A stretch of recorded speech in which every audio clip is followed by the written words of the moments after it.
We decided to do the only interview with Robert F. Kennedy Jr. conducted in the last 15 years that doesn't mention vaccines. But if you're interested in why we have found ourselves at war with Russia, or who killed his uncle, President Kennedy, and why, it's worth watching. Bobby Kennedy Jr., thank you for joining us. So I noticed when you showed up, you've been on the road for weeks, you had no Secret Service with you, which is a little weird given that your father was murdered while running for president, as you now are. Why wouldn't you have Secret Service protection? Well, I did do a tweet on that got 30 million views when we got rejected. We applied in May for Secret Service protection. Secret Service protection was only allocated to the nominees of the parties prior to 1968. But when my father was killed, they changed the law immediately, and all of the people who were running against him, including George Wallace, immediately got Secret Service protection. So the law says that you're entitled to Secret Service protection automatically 100 days out. But the president also has discretion to give Secret Service protection to any candidate for any reason. And there are criteria, which is that you have to have 15% of polling results for a limited period of time. But he even can overrule that. For example, President Obama was given Secret Service protection 441 days out, or 551 days out, even though he had only, I think, 5% support at that time. My Uncle Teddy was given Secret Service protection 450 days out, even though he had not even declared for his presidency. And so he and Carter hated each other.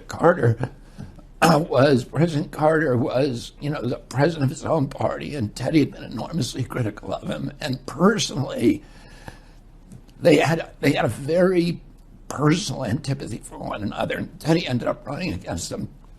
But when he was moving into that decision to run, Carter, in a very classy move, gave him Secret Service protection.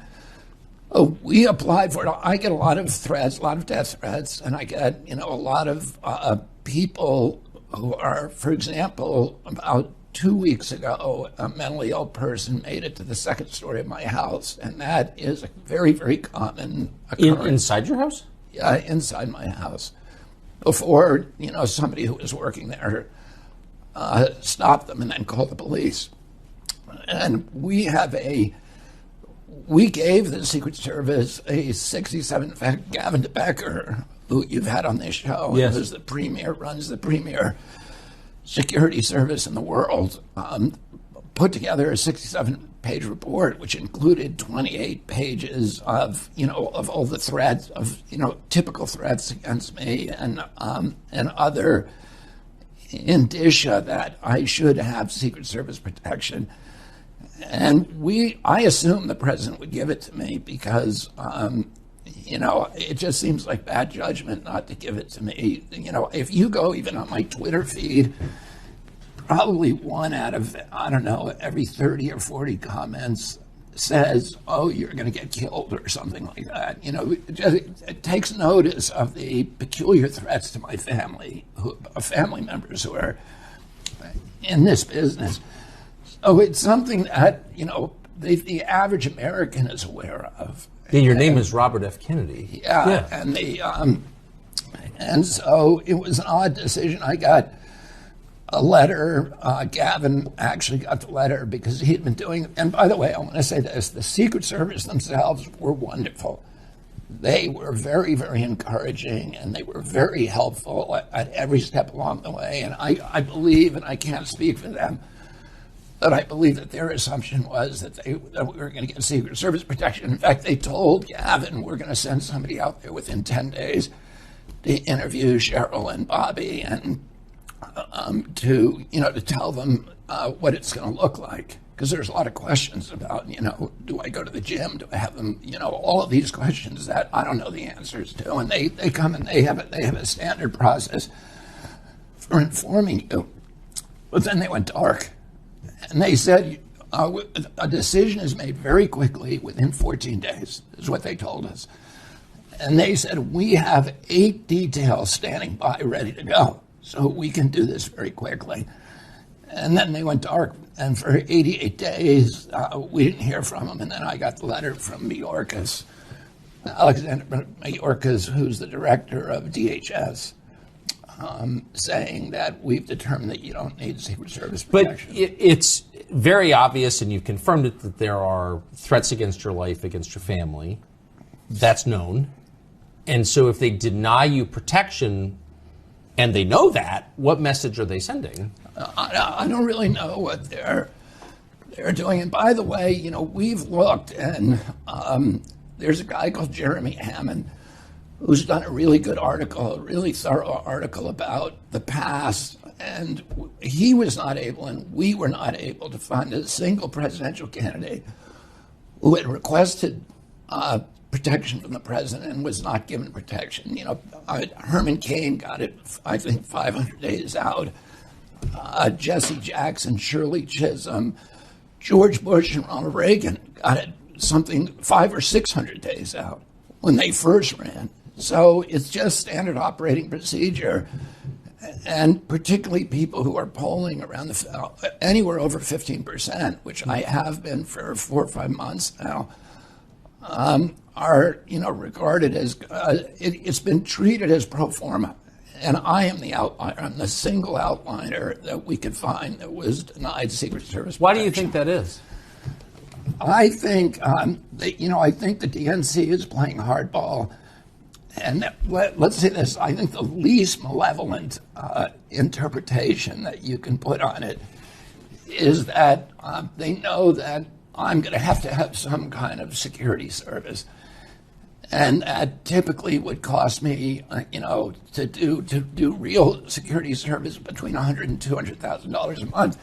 Because you have to pay the protectors, you have to pay for their transportation, of course, you have hotels, to pay for the cars, and the hotels, the foods, and all of this, and it's very expensive because I'm traveling every day. So I think they probably feel like they can bleed me white by, and making sure that I'm not spending that money on advertising or organization, but that I have to raise a lot of money for my own protection. But I don't know. I mean, I'm just speculating about that. Does it strike you that the Biden administration pays for personal security for Zelensky, but not for you? No, well, listen, John Bolton still has a Secret Service detail. Still? Yeah, still. He hasn't been in government in years. And you didn't do a good job in government. All the president's family have Secret Service details. Hunter has a Secret Service detail. When he goes to court every day, he has 4 or 5 cars that are coming with him in a very, very big detail. So, and, many government officials who are ex-government officials, what the Secret Service told us, and you can go to look at Jeremy Hammond's report, which you can find on, I think you just go on the internet and put Jeremy Hammond and, RFK Secret Service. He shows that literally nobody, no presidential candidate, and many, many other people are receiving it. But I'm really like an outlier. So, that raises the larger, you're running against Biden, right? So obviously you're not on his Christmas card list anymore. But it does raise the bigger question, why do people in Washington have this, and not just in government, but also in media, have this kind of special loathing for you, this hatred of you? I don't know that. I cannot answer that question. I'm shocked, even though, I've been, I'd say maligned for many years because of the stuff that I was doing with vaccines. The kind of the uniformity of the vitriol against me in the mainstream media and the dishonesty of it, that, virtually every article contains not just mischaracterizations, but also just outright lies, things that any fact checker could look up and determine were not true. And they all are doing it, whether it's Vanity Fair or whether it's the Atlantic Monthly or Washington Post, Boston Globe. there's virtually no exception.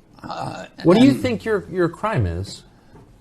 I think part of it is that there's been, and again, I don't know, I can't explain it. Somebody else, I know somebody will explain it in a way at one point where I'll go, that makes sense. But right now, what it seems to me is that there's been this alignment, this political alignment that I think really started with Fox News back, when Roger was running things there, where he overtly made it a political network. He aligned it with the Republican Party, and he said, we're going to push their agenda. And up until then, that has been considered a journalistic ethical breach. The networks were supposed to at least pretend neutrality. And the newspapers as well. But now I think that business model works so well for Fox, and again, that I think MSNBC and CNN adopted the same business model. And then there's been this big consolidation in the media, where there really is no independent media. You have every newspaper in this country, every radio station, every TV station, almost all the billboards and most of the large internet content providers that are now owned by 5 companies. That was illegal under the 1928 Communication of the Radio Act.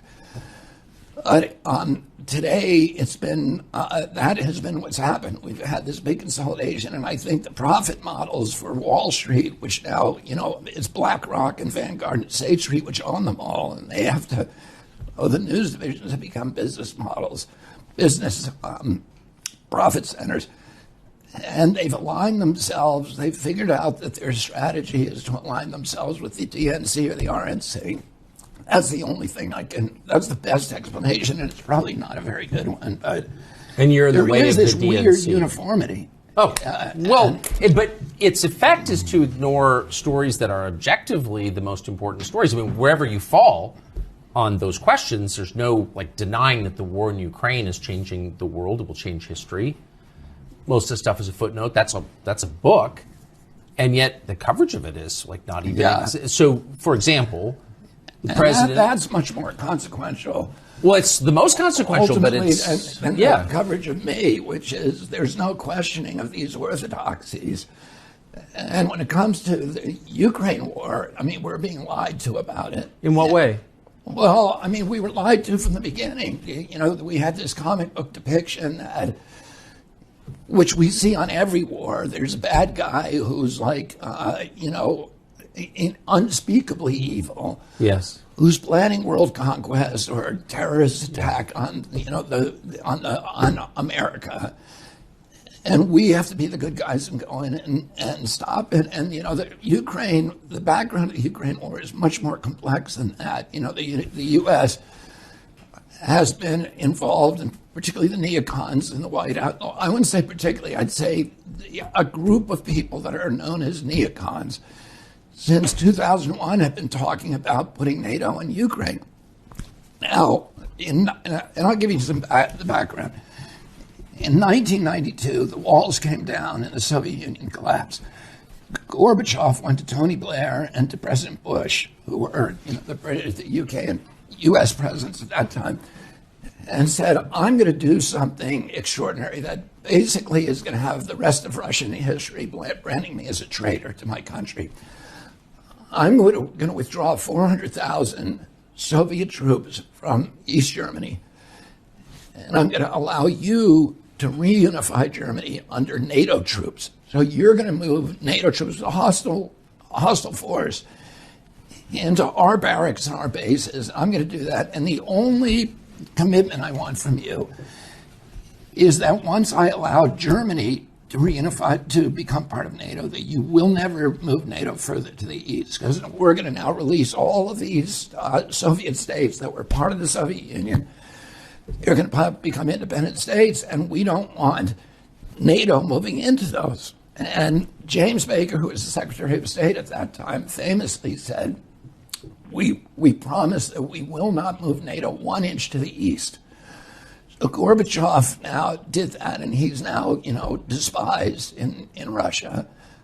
And then in 1996 and 1997, so 5 years later, Zbigniew Brzezinski, who was the first kind of the father of the neocon movement. The neocons represent in a sentence is that they were a group of people who believed, and Donald Rumsfeld and Jonathan Yu and Paul Wolfowitz, Robert Kagan, Victoria Nuland, who's now at the top State Department official. Their belief was that the U.S. had won the Cold War, and that victory gave us the privilege of dominating the world using our superior military unipower status and our superior military status for the next century. So their principal blueprint document is called Project for a New American Century. In other words, America would own the 21st century. So Brzezinski says, okay, we should start this process by moving NATO into all the former satellite states. Well, and this was in 1997. At that time, George Kennan was still around. Now, George Kennan, as you know, was the principal architect of the Cold War containment policy. He's arguably the most important, most respected diplomat and statesman in American history. Oh, he said, if you do that, you are going to provoke a violent response from Russia. They cannot live with NATO on their borders. They cannot, any more than we would live with a Soviet alliance in Mexico and Canada. At that time, Bill Perry was Clinton's Secretary of State, and Bill Perry said, if you do this, if you go forward with this plan, I'm going to resign because it's so foolhardy. You are forcing Russia into a violent military response. And the U.S. ambassador to the Soviet Union at that time, who is now the head of the CIA, said the same thing. It's the worst mistake America can make to move NATO to the east. So we went ahead and did it. We moved it not 1 inch, but 1,000 miles, 14 countries, and then we put nuclear-ready missile launchers, Aegis missile systems, which are made by Lockheed and can take Tomahawk missiles 12 minutes from Moscow. We could, in 12 minutes, decapitate the entire leadership of Russia. And we put those in Poland and Romania. And we then tried to move it into NATO into Ukraine. So you remember when my uncle, when Russia put missile systems, nuclear missile systems in Cuba, and my uncle would have had to invade, he was able, the reason Russia put them there then is because we had put nukes, Jupiter missiles, in Turkey and Italy. My uncle and father made a secret deal with Ambassador Dobrynin, where they said to him, look, we understand you're angry. You cannot live with Jupiter missiles in Turkey. That's why you put your missiles in Cuba. If you remove your missiles from Cuba within 6 months, we will remove ours from Turkey. But nobody says what the deal was. And that's what happened. So now we're back, and we've again put nuclear-ready missile systems along right next to Russia. And now we want to go do the one thing that Russia has said, and Putin said again and again and again, this is a red line. Before Putin, the Russian leadership was saying it is a red line. You cannot go into Ukraine. The Russians have been invaded 3 times from you. Our country's never been invaded. The Russians were invaded 3 times through Ukraine. The last time they were invaded, Hitler killed between 20 and 40 million Russians. Hitler killed 1 out of every 7 Russians. In my uncle's speech to his most famous speech in American University in 1963, in July of 1963, he said to the American people, he said, we're all taught we won World War II, but we didn't win World War II. The Russians won it. And the sacrifice they made to destroy Hitler was beyond anything Americans can imagine. He was trying to tell the American people, you have to put ourselves in their position and understand what they're doing. And he said, a third of the country was leveled. Every city, the forests burned, the cities were leveled, the forests and fields burned, Imagine if that happened from the coast, the east coast of the United States, to every city, forest, and field from here to Chicago. That's what the Russians put up with. So we have to understand this, that Ukraine is a red line. The invasion came through Ukraine, and they can't live with it. It's a security issue for them that is almost beyond our comprehension. And so, we've had... So that suggests the point is war with Russia. The point was war with Russia. And in fact, the neocons said that again and again, and Biden, when he was and let me get back to that, okay, because that is absolutely true. Biden, was first of all, in 2014, to go through the modern history, 2014, there are riots it's called the Maidan Rebellion in Ukraine, which we're not told that we are financing those riots. The newspapers never told us, our government never told us. USAID, which is a CIA front, put $5 billion into funding those riots. Those riots lead to a coup d'etat against the first democratically elected government of the Ukraine. It was a government that refused to choose sides and to say we're going to be on the side of the West. So we wanted them out. A month before that government is overthrown, Victoria Nuland, who's the part of the centerpiece of the neocon ideology and who is now a high-level official in the State Department, has a secret call with the U.S. ambassador, which is tape recorded and is now public, which anybody can go and look up, where she is picking the new cabinet for the Ukraine, which is a U.S. Western cabinet. So they're picking the new government a month before the old government is overthrown. Is that how democracy when Victoria Nuland picks her government? Well, that's the point. Is USAID doesn't really do, and the CIA don't do democracy. The CIA has overthrown, I think, 83 governments between 1947 and 1997. That's a third of the governments on Earth, and most of them were democracies. Oh, it doesn't do democracy. It does coup d'etats. So then, to put the rest of this history, and we put in a Western government. Everybody says, well, the Russians started this by invading Crimea. But put yourself in Putin's position. And I'm not an apologist for Putin, by the way. He went into Ukraine. It was illegal. My son went over there and fought against it, and risked his life in the Kharkiv rebellion. I'm not making excuses for him. What he did was brutal. It was illegal and it was unnecessary. But we have to understand our role in the provocations. And so if you're in Putin's position, now you're looking at Ukraine, and Ukraine is being run by a pro-U.S. government. What's the first thing he thinks? They're going to take Vladivostok, which is the port in the Crimea on the Black Sea, which has been a Russian port, their only warm water port for 347 years. It's where the Russian Navy is, their sub base, it's everything else. And he says, now this new government is going to invite the U.S. Navy in to take over our facilities. We got to go in there and take it back. So he goes into Crimea. He goes in and takes Crimea without firing a shot or killing a single person. The Crimean population is largely Russian, and they welcome the invasion. So, again, I'm not making excuses for him, but I'm saying we have to understand. My uncle always said we have to understand the position of our adversaries, and what forces are they dealing with.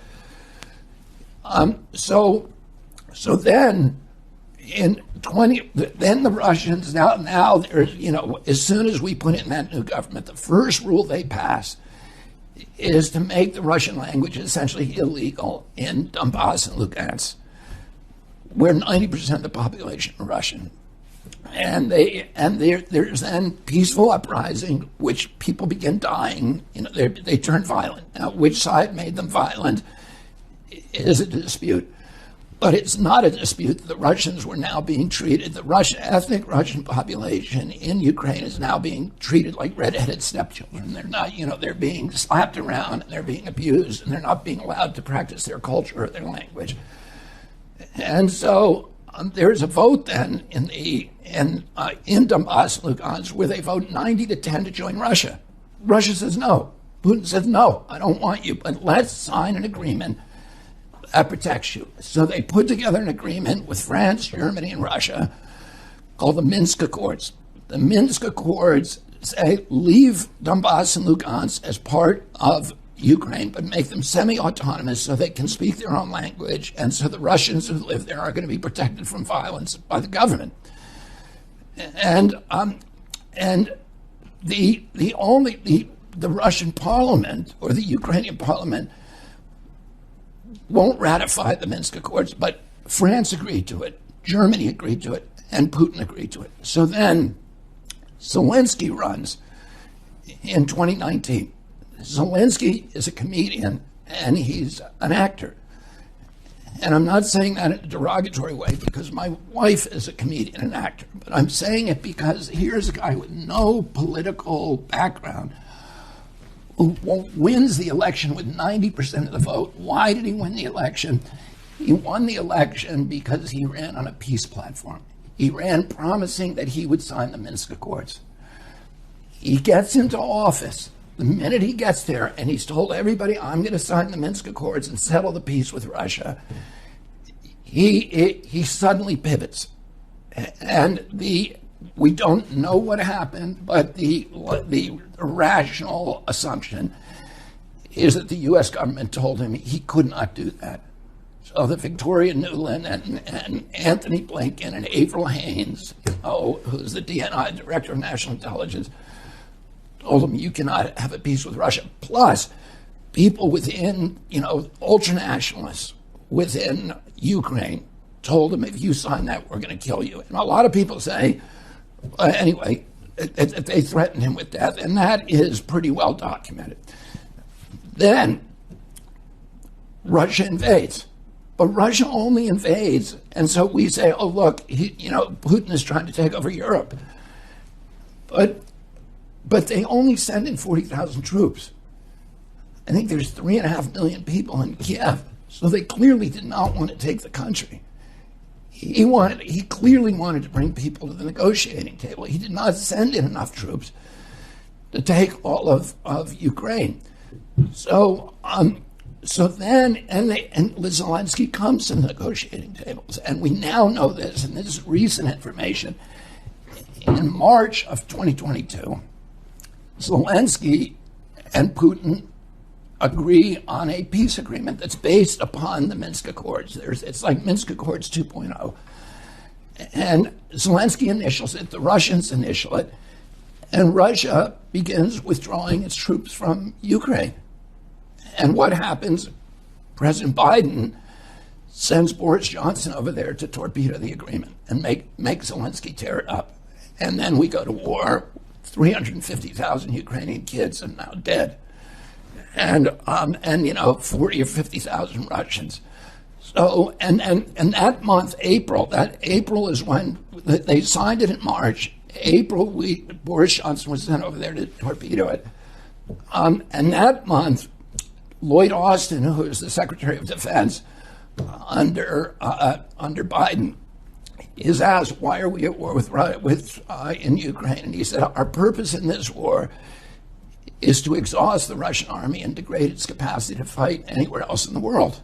So that is not what they're telling us. But do they? And Biden that month says, when he's asked about the war in Ukraine, he says, our purpose is regime change in Russia. So again, that has nothing to do with Ukraine. What that means is the Ukraine is a proxy in essentially a struggle between two superpowers, between Russia and the United States. And, we've now committed $113 billion over there. And just to put that in perspective, the total budget of EPA is $12 billion. The total budget of the CDC is $12 billion. We're sending $113 billion over. When Mitch McConnell was asked, how can we do this? When you're cutting food stamps and cutting Medicare, cutting food stamps to 30 million Americans, cutting Medicare to 15 million Americans, they're not going to have any health insurance. how can we spend 113 billion over there? If we had that 113 billion here, we wouldn't have had to cut one food stamp payment.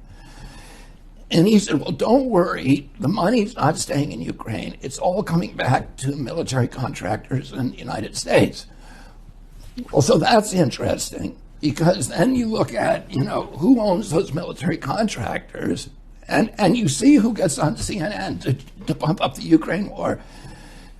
It's a bunch of former generals and colonels and Pentagon people, but if you go in, and CNN never, and MSNBC never do this, but if you go look at those guys, they're all people who are working for Raytheon and General Dynamics and Boeing and Lockheed. So they're generals, but they're not identified that, they're actually working for the military contractors who are cashing in on the war. And then, those military contractors in turn are owned by three companies. All of them are owned by three companies, by BlackRock, State Street, and Vanguard. And the inflation that from printing the money to fund the war and to fund the 16 trillion we spent to fund the lockdowns, the COVID lockdowns, 8 trillion we've spent on these wars since 2020, all of them losing wars, all of them that made our country less safe. Look at what this war is doing. We have pushed Russia into the embrace of China, which is the worst foreign policy outcome imaginable. It is not good for the national security of our country, and we're now have Putin's back to the wall. Well, Putin is the world's leading nuclear superpower. We aren't. He's got 1,000 more nukes than we do, and their nukes are much better than ours. They can shoot down our nukes. We can't shoot down theirs. Oh, we are going up against we are provoking a confrontation that could very easily lead to nuclear war. And I've talked to. Wait, can I ask you to pause here for a second? Yeah. Everything you've said is checkable and rational, and you're extrapolating out toward the future, which is easy to envision. Like, I don't understand how our policymakers aren't reaching the same conclusions you just reached. Like, they think that war with Russia is where we're going to win? We cannot win this war. Well, of course, so what are they doing? I don't understand. It would be like Mexico beating us in a war. They're not going to let the Ukraine, they cannot lose this war. And, anybody who thinks Russia is not up to the war, go look at the Netflix documentary on Stalingrad and look at the sacrifice the Russians are willing to make. Putin today, we thought this was going to hurt him. He's more popular than he's ever been. All the U.S. polling firms show him polling at 90% popularity. And in Russia. In Russia, the Russians are supporting him, and he also, we were going to break him with the sanctions. We did the opposite. We made him more powerful. He's now insulated from the trade and the international banking system. He's now got this great trade agreement with China. He's now, engineering the creation of BRICS, which has 40 leading nations around the world turning against the U.S. currency as a reserve currency and adopting his petrocurrency or the Chinese currency. That is the worst threat to the United States. That will if we lose that status as the world's reserve currency, the Great Depression will look like a cakewalk. So I agree with all of that, and all of it. Your position to my ears sounds moderate and obvious. I just don't understand how the Secretary of State, how the president, how his competent advisors can't have reached the same conclusions. Like, what are they thinking? Unfortunately, I think, and I share your sense of mystery about that, but I don't, because what you're saying is not crazy. It's not like some far out theory. The only way I can explain it, and I'm not, I don't like to look into other people's heads and tell why they're doing one thing or another. But President Biden has always been a very pro-war president. And, he was the one senator that stood out supporting the Iraq war, my uncle and Obama and many, and Hillary also. But Biden has always been a reliable, gung-ho, let's go to war guy. And so I don't think to the extent that he's thought this all through, I think it follows, it's consistent with his historical instincts. And then he's surrounded by people who are, these are the same people who got us in the Iraq War. I know. Look at what happened. Let me go through what happened in Iraq. Just for, give me 1 minute to summarize we were tricked into Iraq by the neocons, who told us that Saddam, who had something to do with the World Trade Center, which was a lie, that he had planted the anthrax attacks that came 5 days after the World Trade Center, which was a lie. That turned out to be, the intelligence agencies and the U.S. military at Fort Detrick. That anthrax the FBI found came from Fort Detrick. So it was somebody in the U.S. government who sent it to Patrick Leahy and Tom Daschle, who were the two senators in the week after 9/11 who were trying to block the Patriot Act. And it shut down Congress, and the Patriot Act went through. And and then they told us... Wait. Really? Yeah.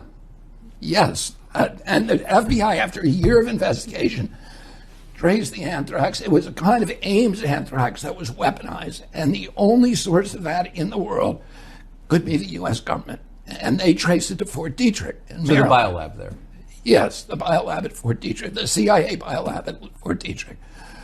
So somebody sent that in at the time the Patriot Act was being debated, and the two leading guys who were blocking it was Patrick Leahy and Tom Daschle were the recipients of it.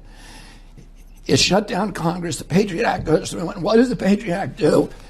Two things. I mean, it basically gets rid of a large part of the United States Constitution, Bill of Rights, and allows spying by intelligence agencies on the American people. And it reopens the bioweapons arms race, because bioweapons were shut down in 1969 by, we saw, Nixon did this incredible thing of closing Fort Detrick, shutting them down, and saying we're no longer making bioweapons, and then got everybody to sign a treaty in 73. Well, to ban bioweapons. The Patriot Act has a provision in it that says we're not walking away from the Geneva Convention, which makes it's a hanging offense to develop bioweapons. We're not walking away from the Bioweapons Charter of 1972, 1973, but we are adopting a new rule that any federal official who violates those acts cannot be prosecuted. So it reopened, it effectively got rid of a crime without a punishment. Yeah, but anyway, anyway, I forgot where we... So let me add, it's an interesting segue, because Toria Nuland kind of blithely announced during congressional testimony last year that, oh, by the way, we have these biolabs in Ukraine. Yeah. And that was kind of ignored, and the people who covered it got attacked for covering it. But the fact remains there are U.S. biolabs in Ukraine. Why would we have biolabs in Ukraine? We have biolabs in Ukraine because we're developing bioweapons. And, and those bioweapons are using all kinds of new synthetic biology and CRISPR technology and genetic engineering techniques that were not available to previous generation. And they can make frightening stuff. What happened was, when we walked away from, when the Patriot Act reopened the bioweapons arms race in 2001, the Pentagon began putting a lot of money into bioweapons, but they were nervous at that time because if you violate the Geneva Convention, it's a hanging offense. And they weren't sure that provision in the Patriot Act would actually hold up as a loophole to treaties that had been ratified by Congress. So they were nervous about actually going full force into bioweapons development. So they transferred the authority for biosecurity to one agency in the HHS called the National Institute for Infectious and Allergic Diseases, run by Anthony Fauci. So Anthony Fauci got all the responsibility for bioweapons development. He got at that time a 68% raise from the Pentagon in order to do that work. So, and that's why he was the highest paid official in the American government of 4 million people in the American. He gets more money. He got more money, $450,000 a year than the president.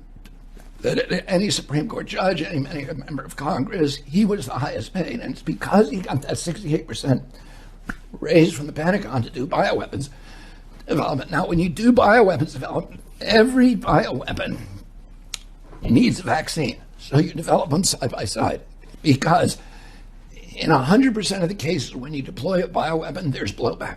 Your side also gets sick. So in order to deploy one offensively, you need a vaccine to counter it. So you need to vaccinate your team before you deploy it. So those two things are developed through a field of science called gain of function science, where you take an infectious microbe and you amplify its infectivity, or you make it jump species, so it may kill monkeys, now you make it kill humans. And you adopt it that way, and there's all kinds of methods for that, and then you make it immune to antibiotics and to therapeutic drugs and to other therapies. So it's actually the inverse of medicine.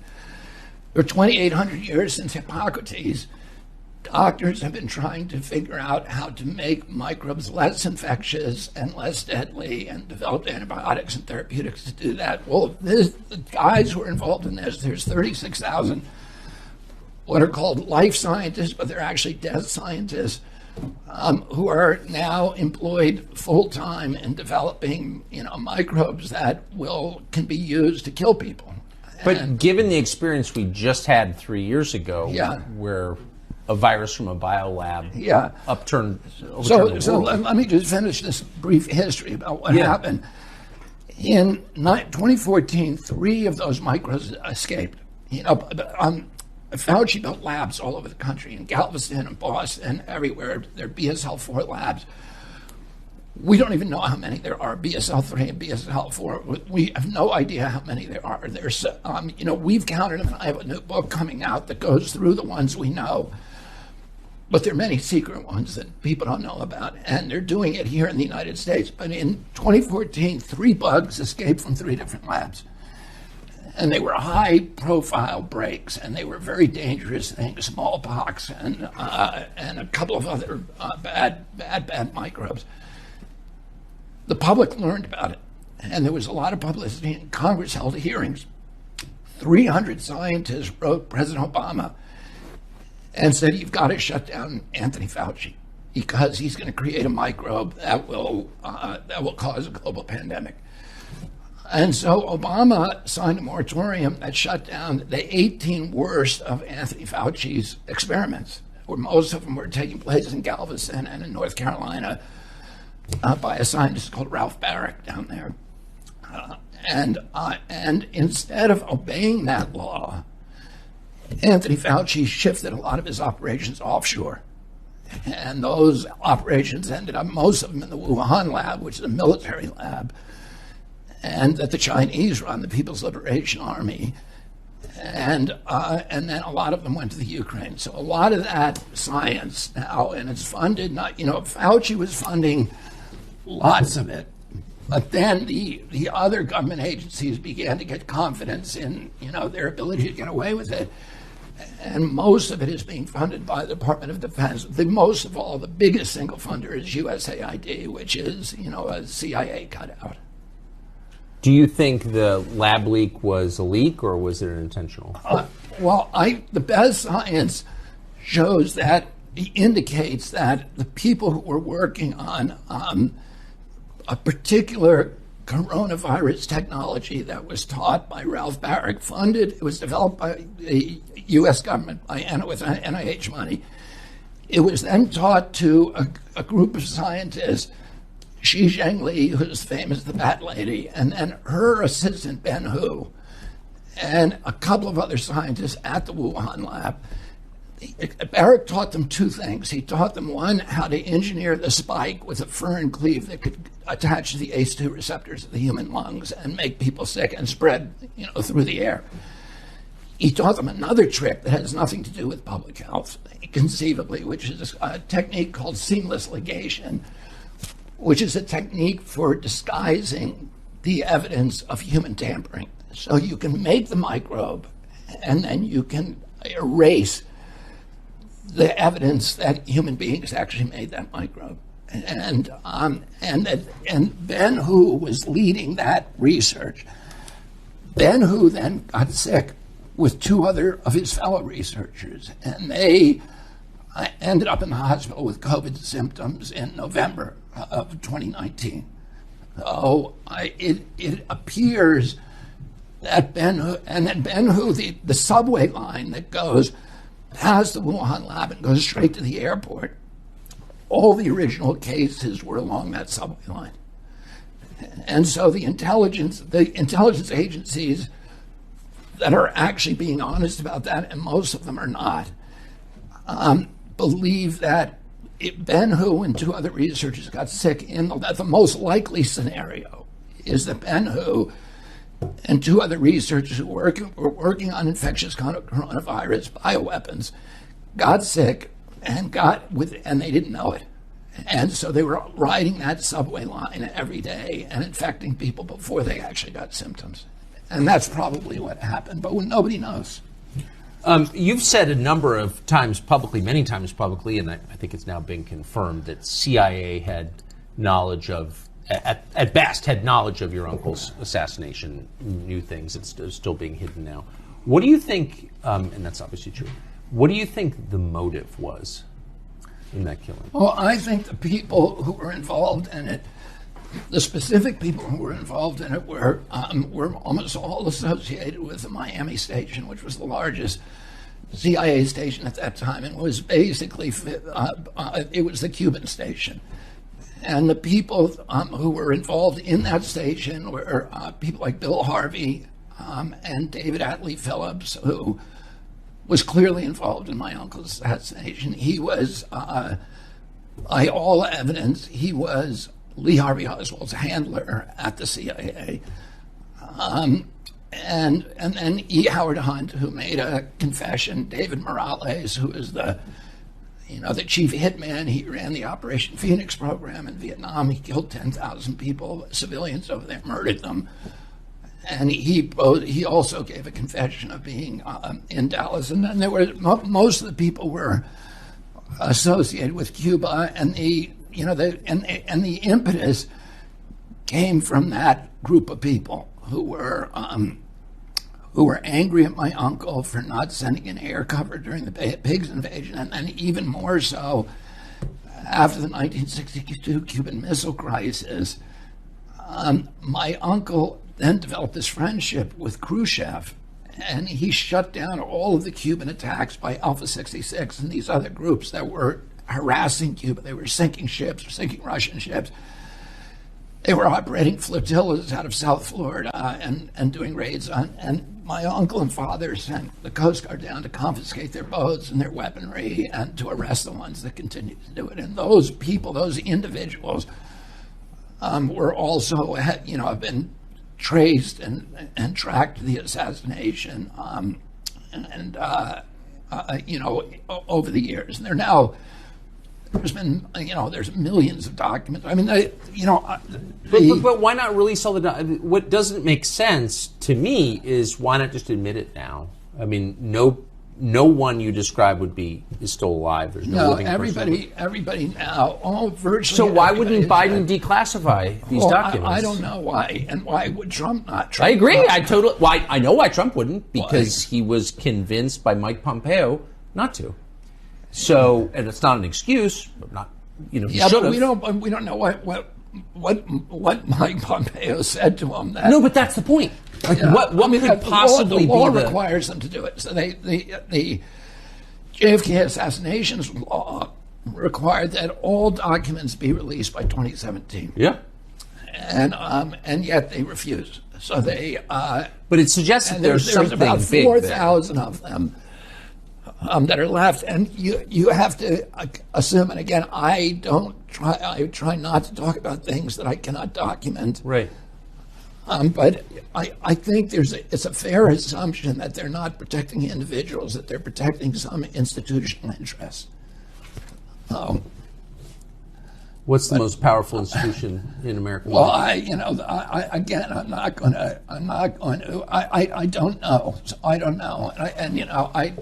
You don't know? No, Yeah, I don't know. but it's there must be something, because why wouldn't they just release it? And by the way, for people, you and I having this conversation about who did the assassination, why they did it, a lot of that is the stuff that I've told you, and I've tried to stick to things that, that are documentable, and the names, et cetera. But for people who want a real, kind of a panoramic view of what happened, I think the best book that's been written about this is Jim Douglas's book, which is called The Unspeakable, because he's done something that, after the Warren Commission, that became the orthodoxy. And the New York Times and all the major news organizations have enforced that orthodoxy, and anybody who challenged that orthodoxy becomes a conspiracy theorist. And in fact, in 1967, the CIA sent a letter out to a telecom out to all of its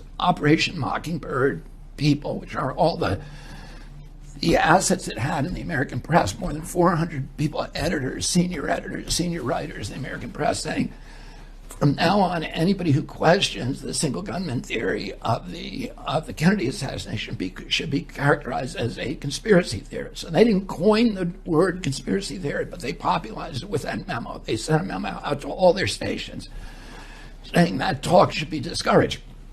So but what happened after that is then in 1979, the House Assassinations Committee met for a year and a half, and they looked at much more evidence than the Warren Commission did, including, Alan Dulles. Alan Dulles had run the Warren Commission. He was the head of the CIA who my uncle fired. When my uncle died, he said, I'm glad the little shit is dead. He thought he was a god. That's what he said to a young reporter. And then he becomes head of the commission that is, it shouldn't have been called the Warren Commission. It should be called the Dulles, because Earl Warren had a full-time job at the Supreme Court. All the other guys on the Warren Commission had full-time jobs as senator and congressman. The only guy who went to every meeting and, looked at every piece of evidence and developed the questions for the witnesses was Alan Dulles. He was running the entire Warren Commission. And he should have been the prime suspect in the crime. And he was communicating secretly with the people at the CIA, with David Atlee Phillips, with George Johannides, who was the CIA liaison, telling them what questions were going to be asked and what they should reveal, and with J. Edgar Hoover at the same time. Well, the whole thing was a coordinated kind of kabuki theater. But then Congress goes back and investigates it in '79.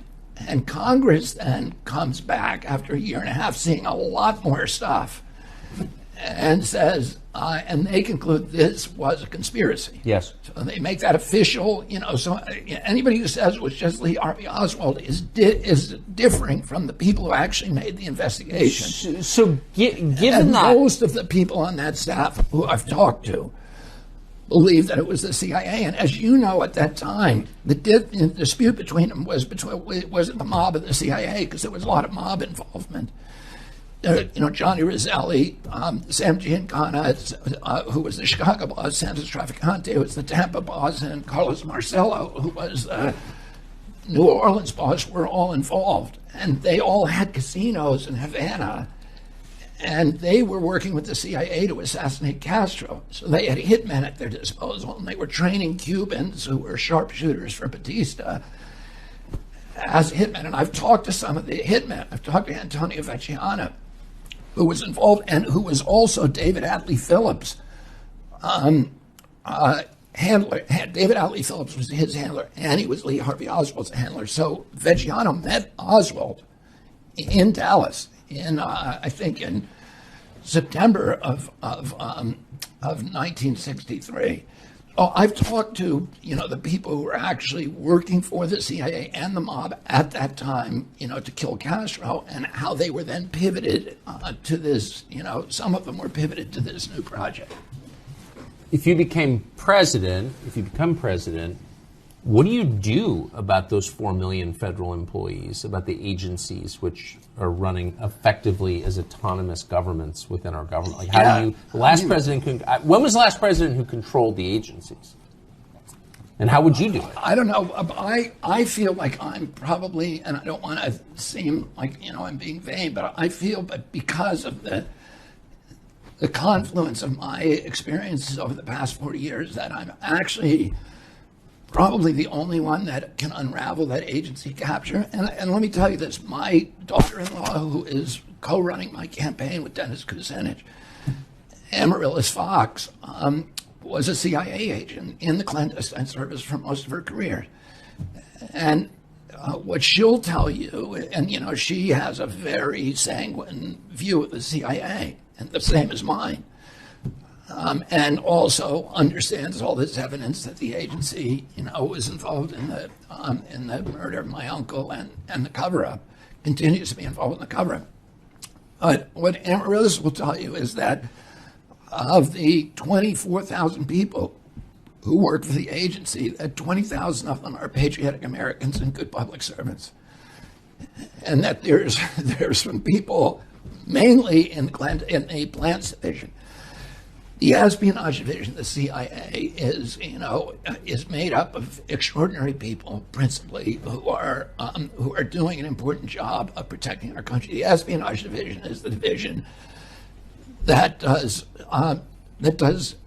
information gathering and analysis, and the president needs that. The plans division is the action division. They're the ones that assassinate people, fix elections, overthrow governments, and do all the things that I think we're paying for in our foreign policy today and in our domestic policy. My father was going to separate those two divisions. My uncle ultimately was going to do that too. My uncle thought the CIA, he came out of his office during the Bay of Pigs and he said, I want to take the CIA, shatter it into 1,000 pieces and scatter it to the winds. He then asked my father to run the agency.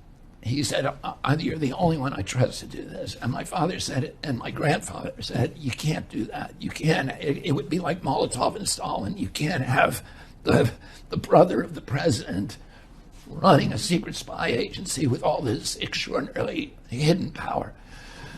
So they brought in John McCone to run it, but John McCone, was not able to handle it. And my father, a week before he died, told one of his closest friends, Pete Hamill, who you may have known, but he was... Pete Hamill, the journalist? Yeah, the journalist. Yeah, of course. He told Pete Hamill said, what are you going to do about the CIA? And my father said, I'm going to separate the plans division from espionage, and that's the only way to make it work. And that still makes a lot of sense today. Incidentally, I had dinner with Mike Pompeo, 3 weeks ago. And he said something really interesting to me. Wait, you had dinner with Mike Pompeo in Las Vegas? Yeah. And he said something. What was that like? It was the weirdest dinner I've ever been to. If I told you the other people were at that dinner. Well, because I just can't imagine I know Mike Pompeo. I'm not attacking Mike Pompeo, but I can't imagine two people with more different views. No, I've always, I have a kind of natal hostility toward Mike Pompeo, but I never knew him. But just because he was, for people who don't know, he was the CIA director and he was Secretary of State under Trump. But he's an interesting guy. He's smart. Very smart. He's Harvard. I think he went to Harvard Law School and he did. Harvard undergrad, and I think he had a military career. Army officer. Yep. And he, he's by all. On paper, he's kind of a great American. By all, his CV is extraordinary. And you never know. You make judgments about people before you meet them. And my judgment about him, I still don't know what to think of him. But what he said. So you wound up at dinner. I'm sorry. Yeah, Bobby Kennedy and Mike Pompeo in Vegas at dinner. If I'd stumbled across that, I would have stopped. It wasn't just the two of us. It was me. The rest of the group makes the story even weirder. So I'm not even gonna. I don't know if I'll even go there. But he said to me before dinner, I had a moment with him, and he said to me, when he said, when I was at the CIA, I did not do what I should have done to fix that agency. And he said, and he was expressing regret. And he said, and then he turned to me and looked me dead in the eye, and he said, the entire upper echelon of that agency is made up of individuals who do not believe in the democratic institutions of the United States of America. That's a quote. But so it was Mike Pompeo who convinced Trump not to release the file. And it was a guy who worked for Mike Pompeo texted me the day after I revealed that those files showed CIA complicity in your uncle's death, which they do, because I talked to someone who read them. And I said that on Fox News, and I got a text from a guy who works for Mike Pompeo informing me that I had just broken federal law, and that anyone who had told me that was a felon, because we had revealed classified information. And I said, wait a second, that classified information suggests the U.S. government was involved in the murder of an American president. Yeah, that's Mike Pompeo's position on that. Yeah. So it's a little bit weird for him to say, I think. Well, there's 1 billion documents classified. Yeah, I know. Top secret. So, they can call it, they can stamp that stamp on anything they want to. That's a lawyer's incredible trick, to put. And he was also behind convincing Trump not to pardon Assange. Yeah, well, that confirms my earlier assessment of Mike Pompeo. That's interesting that you like him. No, it says a lot. Okay, so you have there's a documentary called Midnight at the Border about your visit to the border, California, Arizona border with Mexico. And I just want to play a clip from it for people who haven't seen it. We did 2 weeks to travel from Senegal to Nicaragua. After Nicaragua, Honduras, Guatemala, Mexico, and here. I'm going to New York to join my uncle. My dream is to live to dream American, to live in America, to work and to help my family. We coordinate with the airport in Phoenix, and out they go to the final destination the same day. Here I hope to begin a new life. Yeah, my brother lives here. He's a citizen. Hey, good luck, goodbye. Most people bring the money or have a sponsor that buys their ticket. What happens if a family doesn't have the money to buy the plane ticket? Well, FEMA reimburses us. We can buy the ticket and so you buy the ticket for yeah. What did you learn from that? Boy, what I saw was so extraordinary that it took me 3 days to even understand what I was looking at. Because the first night I go to Yuma, and I get to the wall at 2 a.m. and I watch the first group. There's a gap in the wall there, and I watch the first group come across, which was about 110 men from West Africa, mainly from Ghana. They're all sort of military-age men from Ghana.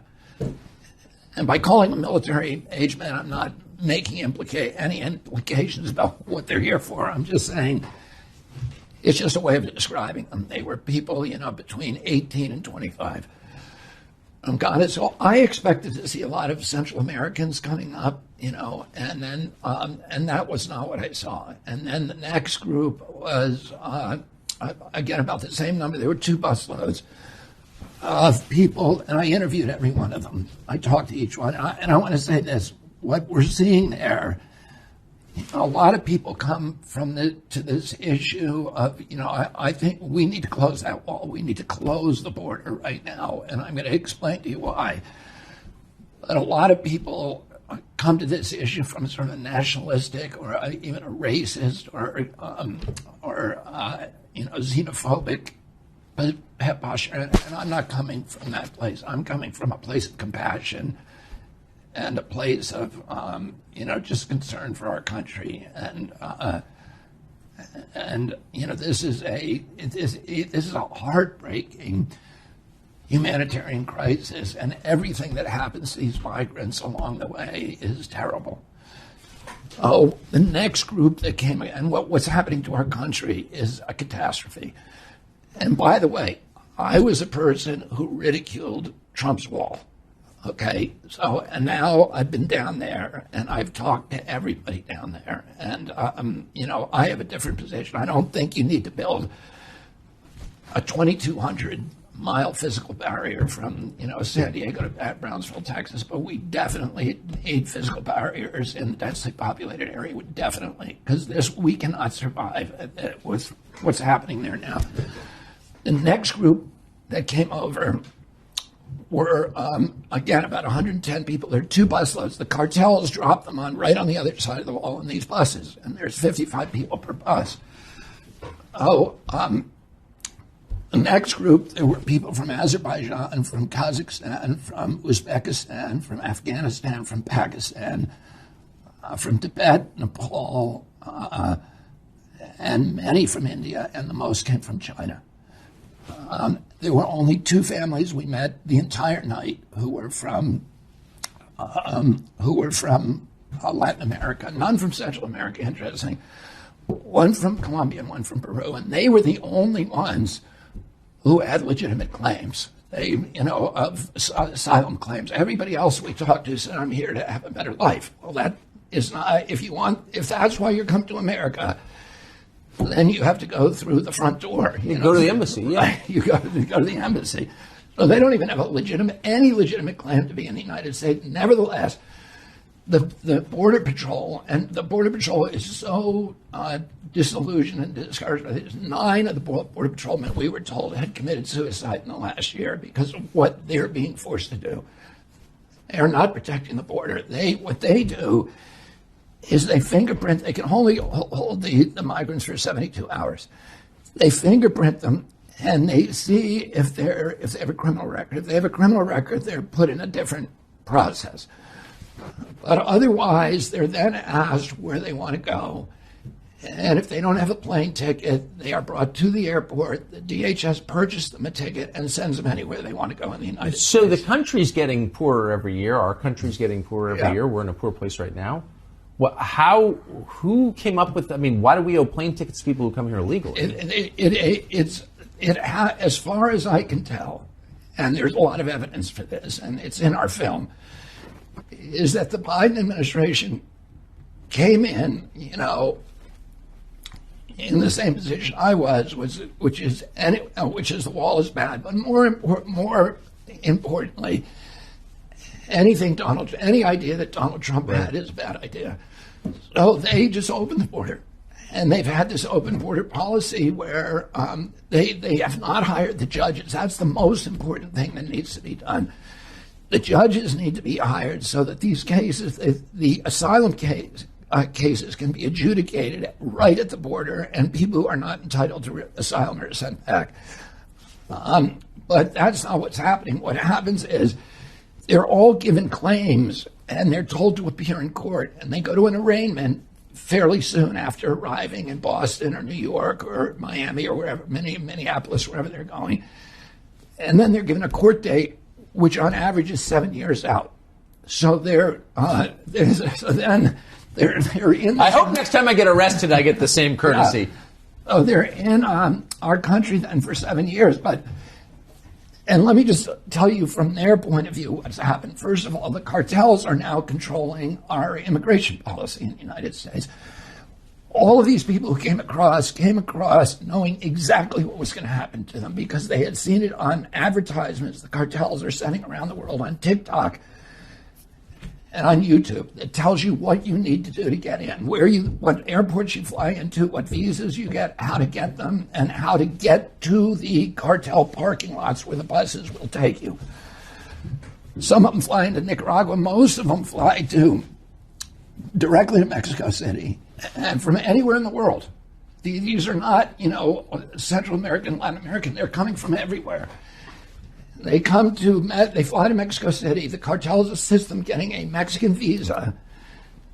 And then they are put on a domestic flight to Mexicali. And in Mexicali, there's a big parking lot with buses operated by the cartels. The cartels charge them between $10,000 and $15,000 a piece to get through, and then they drive them up to the wall and they unload them. We watch them unloading them on the other side. They large numbers of them get abused. They get extorted. They get exploited. They get robbed, raped, beaten. The Peruvian family that I met had every penny taken from them. He said, my whole life savings was taken from me. There's a tree that we could see from where we were when it was daylight. It's called the rape tree, where the cartels extract final payment from women who are crossing the border. If there are attractive women that they, in their view, and I don't mean physically attractive, but if attractive for whatever their purpose is, to sell or to traffic or whatever, or children. Those children are separated out. The Colombian family had lost a girl, and a teenage girl, and the father was desperate, and she had been separated from them by the cartels before they passed. Oh my gosh! And 85,000 children have disappeared in this process. It's monstrous. So but then let me tell you this. They get into our country, and there's a lot of people who are well-meaning, mainly liberal people who care, who see themselves as deeply caring people, who say we should have sanctuary cities, and we should, these people should be treated with dignity. But what really happens to them in real life is that they get here, and then for 7 years, none of them are legal. So they are now subject to terrible exploitation by unscrupulous employers all over this country. They're getting paid $6 or $5 an hour because they have no leverage in their employer. Of course. And that dampens the wages for every other American. That's exactly right. It steals the leverage from American workers, too. And there's 16 million of them here now. And they're crushing the social safety system, social safety nets. In cities like New York has 95,000 of them have landed in New York. New York is now thinking of turning Roosevelt Island into an open-air refugee camp. And there's a proposal that was on Bloomberg of turning Central Park, or parts of it, into open-air camps for migrants. Oh, and Eric Adams, who's the mayor, has been saying this has got to end. We have to close the border. And a lot of these mayors who were people who were saying we're sanctuary cities and getting that, aligning themselves with that, are now seeing what it really means. And it does not mean treating people humanely. It is the worst possible thing we can do. Meanwhile, 7 million have come across in 3 years, 7 million illegally. In that same time, there's only been 3.1 million legal immigrants. So these are the people who waited in line. For every one of them, there are more than 2 illegal ones coming across and taking those places. And that, a lot of the,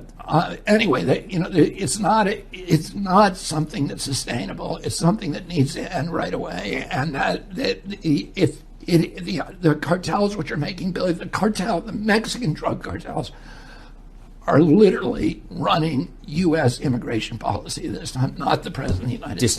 And corrupting the Southwest United States. Last question, will you succeed in getting a debate with Biden, do you think? I don't know. I mean, I think it's not very democratic to not do the debate. I hope that he will debate me, and I can tell you this, and I also hope that he'll come out and campaign, because I'm seeing a vision of America. And both Trump and Biden are boasting about the economic prosperity that they've brought to our country. It's unusual to have 2 former presidents running against each other. Both of them are proclaiming their economic record, but I'm seeing things in this country that I never believed that I would see in the United States. People living in a level of desperation that I don't know. I've talked about. I have a friend called Keith Amato, who is, and I represented commercial fishermen for almost all my career as an environmental lawyer, and he's one of my closest friends. And he worked hard his whole life, fishing out of Wellfleet and P-Town and Chatham. And his son-in-law now owns a fishing business, but he has no pension, and he's on full disability. He had a lot of injuries and a lot of damage during his life. So he was collecting food stamps, $283 he was getting a month, and it's critical to his survival. Even then, he was telling me, I have to switch recipes to be able to get through the checkout line. I have to buy cheaper recipes and get fillers, etc. And in the last 2 years, the price of food, because to fund these wars that we're funding, they print money, and that means inflation, and that's a tax on the poor. Oh, the price of food has gone up by 38%. The price of basic foodstuffs, chicken, eggs, and milk have gone up 78%. So his food stamps were 78%, less valuable. On March 1st of this year, he got a phone call from a government phone call, robocall. The recorded voice told him that he was getting his food stamps cut to $23 a month, so 90%.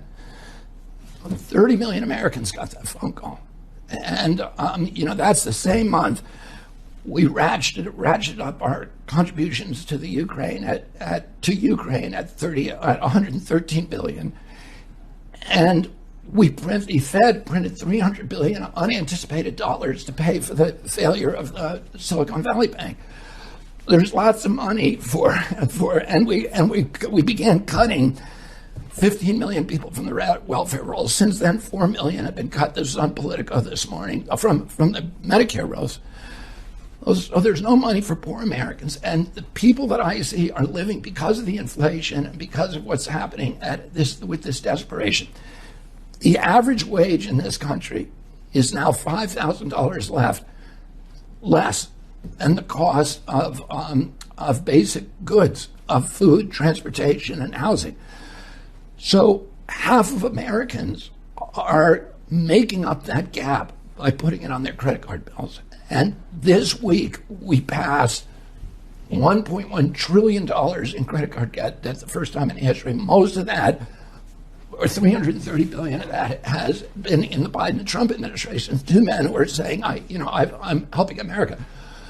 There's $1 trillion in credit card debt, and those people are paying 22% interest. If the mafia did that, it would be called loan sharking. Not dischargeable in bankruptcy, by the way. Right, and it can't be discharged. I'm meeting people who are, couples who are sitting at their dining room tables and trying to figure out how this math works for them, because they can't. They're having to make choices. People in this country are choosing between food and gasoline and food and medicine. And they're listening to a little baby crying in the room next door, young couples, and have to wonder whether that baby is $50 sick or $100 sick or $500 or $1,500 sick before they bring them to a hospital. And, my wife and I were talking about it the other night, and we were talking about this epidemic of depression and mental illness and anxiety that is afflicting Americans, the deterioration, the sense that the wheels are falling off. And she said, that's the way I felt when she was living in poverty. She said, that's the way I felt when the engine light came on my car, because I knew there was no money to pay it.